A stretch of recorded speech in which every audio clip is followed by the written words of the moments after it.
Hello and welcome to the Student Voice. I'm Bentley Little. Students and graduates of this or any generation are often faced with the challenge of finding a full-time job with health care benefits. When you don't land a job right away, or if you have had any pre-existing conditions, healthcare becomes a big issue. With us today is Andrew Cavett, a former student who recently had a very serious health scare, and he is here to tell us all about why healthcare is important. Thank you for joining us, Andrew. Thank you. It's good to be back. Absolutely. So now you were a former student here. Can you tell us about some of the things that you did while you were here and your experience? Well, I participated in many of the short films that were produced at Chat State. I was media club president for a semester, vice president for also a semester. During that time, we organized the infamous Orlando road trip. But this was probably the highlight of my academic career. Right. My long and indistinguished academic career. Now, since then, you had a fairly serious health scare. Yes. Can you tell us about what happened there? Well, it started off really in mid-July. I felt like I had kind of a summertime flu. And usually when that happens, even during flu season, I only go down for a couple of days. But this lasted a good 2 weeks or so, and it just kept getting worse and worse. I couldn't walk more than 20 feet without having to stop and take a breather. And where I work is a good hike from the employee parking lot to my restaurant. So it was taking me 20 minutes to get there. And finally, I just said to my boss, I've got to go to the ER.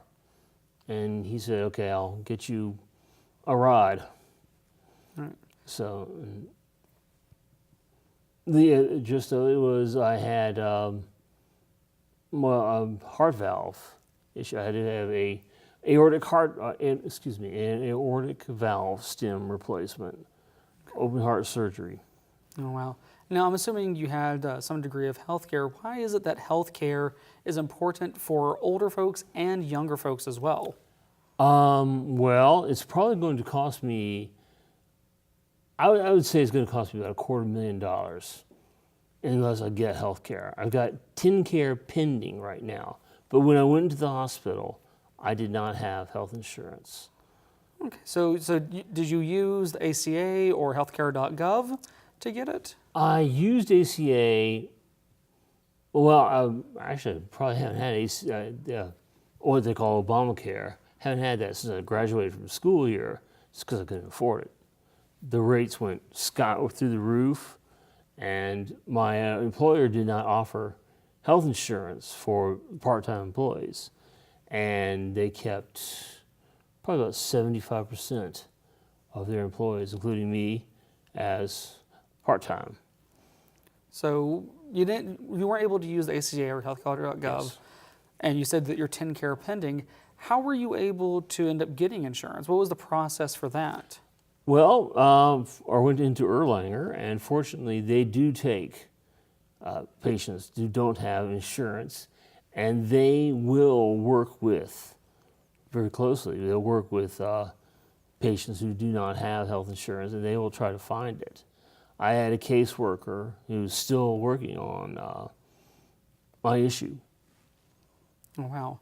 Now, what is your current situation? I'm assuming you're feeling better. I'm feeling better. I don't feel great. I'm not going to run any marathons or go out for a disco dancing, but I feel fine. All right.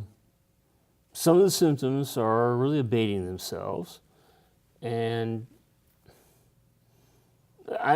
they diagnosed me with congestive heart failure, which sounds serious and is, but apparently it's manageable. All right.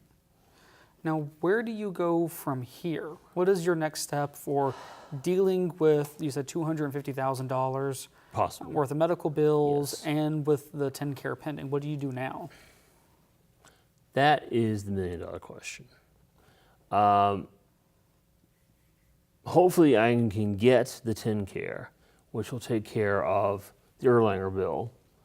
And then hopefully in the near future, when I'm able to pull away from my current job and find a real job, they will have health insurance benefits.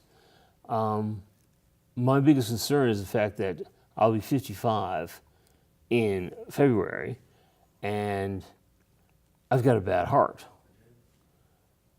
What's going to happen with that?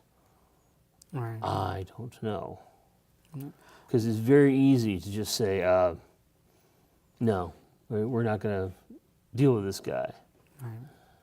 Well, I know all of us here at Chat State, everyone that's in your former program, we're all rooting for you. I do appreciate that. Going to be keeping up with you, and hopefully we'll get to see a lot of success coming from you here soon. Hopefully you'll be able to find that footing that you need, and that the insurance stuff works out.